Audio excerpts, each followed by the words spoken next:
let's see what we got here. Let's see this. Wayne Shorter, Horace Silver. This is a good section right here. I got into it late. Like, I just started collecting vinyl last year, so I just didn't have any money to be spending on that kind of stuff. It gets rough with that Blue Note stuff, man. They charge for Blue Note.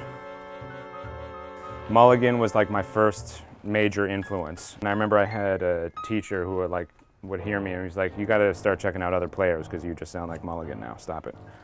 After that it was Pepper for a while, and then Joe Temperley.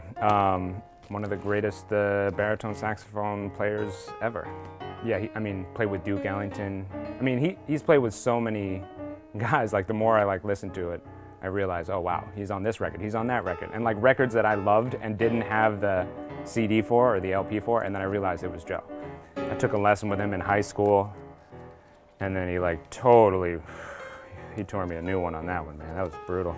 Yeah, it didn't really take too long for him to start laying into me, man. It was like pretty much 3 notes, because Joe was just like, what are you running out of gas for? You know, whatever, you know.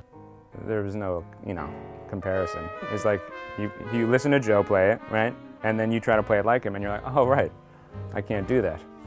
My dad was like in the room and was pretending to be asleep because he felt so bad for me. Well, we're at B, so coming up Clifford Brown. Clifford Brown was one of the first albums. Oh, this might have been it. Yeah. One of the first albums I got. Clifford Brown, Max Roach. My dad just would play around in the house, and I was totally into it. Let's see, I want to see it. And he got me, I remember, this Gerry Mulligan.